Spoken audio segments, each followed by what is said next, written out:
Herzlich willkommen bei der News-Sendung Panorama, moderiert heute aus Wichtrach. Folgende Themen haben wir für euch. Das Alters- und Pflegeheim Domizil Willer zu Münchenbuchsee geht schon gleich wieder auf. Und das Schulhotel Regina zu Matten, das geht gleich zu. Am neuen Standort zu Thun entsteht jetzt ein spezieller Bau. Das Alters- und Pflegeheim Domizil Willer zu Münchenbuchsee. 9 Jahre hat es gebraucht, bis die Planung und jetzt auch der Umbau abgeschlossen waren. Die Bewohnerinnen und Bewohner die haben die vergangenen 3 Jahre in einem Provisorium gewohnt. Und jetzt können sie dann Ende März zurück in einen hellen, modernen und top ausgestatteten Neubau. Mein Kollege der Patrick Schmidt der macht mit uns schon mal einen Rundgang. Es ist ein wunderschönes neues Haus. Es ist aussen speziell, weil es schöne grüne Abdeckungen hat. Darum fällt es gerade auf, tut sich aber schön ins Quartier einfügen.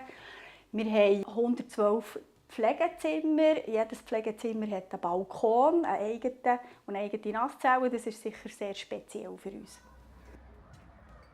Die Leute haben sicher häufig einen Bezug zum Willer selber oder zum Breitenrhein. Entweder haben sie hier gewohnt oder sie haben die Angehörigen, die hier wohnen. Und wir fügen uns hier ins Quartier sehr gut einfügen, weil wir haben nebendran den Quartierverein plus Kita. Also wir haben hier eine gute Zusammenarbeit. Im Moment treffen die Leute ein. Jetzt gibt es die offizielle Eröffnung mit Reden, wo ein bisschen vorgestellt wird, wie die Bauerei ist gelaufen hier. Dann gibt es einen Rundgang durchs Haus und am Schluss schließen wir das abschließen mit einem schönen Apero. Viele der älteren Menschen die brauchen Angebote und Unterstützung dabei, dass sie sozial teilhaben können und dass sie auch daheim bleiben können. Und wenn das aber nicht mehr möglich ist, dann soll das Ziel sein, dass sie möglichst ihr Lebensumfeld auch beibehalten können. Stellt euch einen Ort vor, wo die Pflege nicht nur Versorgung bedeutet, sondern Beziehung, Würde und Leben. Es gibt immer 2 Aspekte, die man beachten muss. Der eine ist die politischen Rahmenbedingungen von der Planung, wo der Kanton verpflichtet ist, Pflegeplätze zur Verfügung zu stellen in den Versorgungsregionen, wo entsprechend die Bevölkerungszahl dimensioniert sind.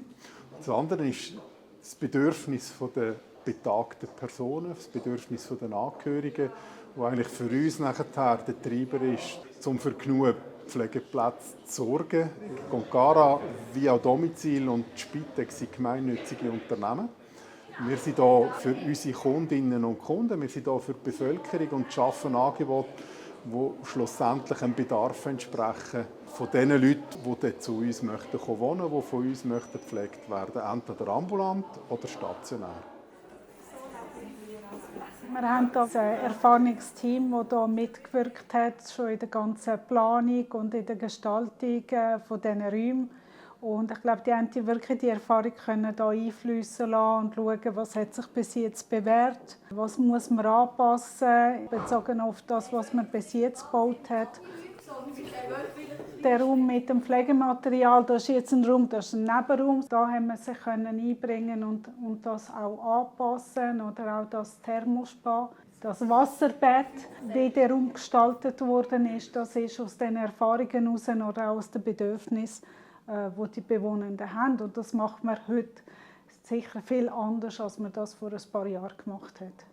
Das Konzept von Domizil ist ja, dass die Bewohnerzimmer nicht vollständig eingerichtet sind. Es hat ein Bett, ein Nachttischchen, es ist ein Schrank da, aber die Bewohnenden können die restlichen Möbel mitbringen und auch Dekorationselemente, sodass die Zimmer wirklich sehr individuell gestaltet werden und auch ihrer Persönlichkeit entsprechen können. Vom Alters- und Pflegeheim Domizil Willer zu Münchenbuchsee geht es jetzt Richtung Berner Oberland, genauer gesagt auf Matten. Dort steht das Schulhotel Regina. Das geht im Herbst zu. Die jetzige Mieterin, die Hotelfachschule Thun, die zügelt. Ein Grund ist das Geld. Und am neuen Standort zu Thun, da soll jetzt ein spezieller Neubau entstehen, weil man zu wenig Platz hat für die Lernenden. Wirtschaftliche Gründe sind sicher auch eingeflossen in die ganzen strategischen Überlegungen. Man hat eine Auslegeordnung gemacht und hat dann im Dezember entschieden. Ich würde es so erklären, dass man in Mathe in Interlaken, im Schulhotel Regina, in einem geschlossenen Rahmen war. Also ausschliesslich Lernende, die dort Tag ein, Tag aus waren, geschlafen haben, gegessen haben, unterrichtet haben. Und hier öffnen wir das Ganze. Hier sind wir in einem offenen Setting. Wir haben die Möglichkeit für tägliche An- und Abreise. Wir haben hier in einer modernen Infrastruktur mit einer Hospitality, die lebt, mit einem Ökosystem, das lebt, in der näheren Umgebung. Ich würde nicht sagen, dass das Schulhotel per se nicht mehr zeitgemäss ist. Die Frage ist, wie tut man das im Alltag für eine Schule umsetzen? Die Räumlichkeiten decken schon alle Ansprüche ab. Wir hatten Schulräumlichkeiten, wir hatten Küchenräumlichkeiten, wir konnten dort den Service üben, wir konnten die Rezeption üben. Aber das alles können wir hier in Thun auch und wir können es sogar noch anders, indem wir das ganze Ökosystem integrieren. Und jetzt wird ja hier bei der HFT hinter dem Gebäude auf dem Parkplatz noch gebaut. Das ist korrekt. Unser Ziel ist, auf diesem Campus zusätzliche Schlafmöglichkeiten für die Lernenden zu schaffen.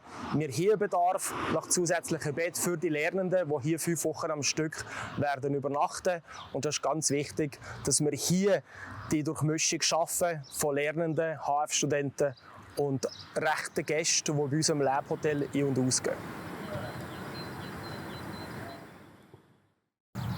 Bei der Hotelfachschule Thun entsteht ein 2-stöckiges modulares Gebäude für insgesamt 44 Betten. Und was noch speziell ist, es ist eigentlich ein temporärer Bau. Mehr dazu erfahren ihr auf unserer Webseite plattformj.ch.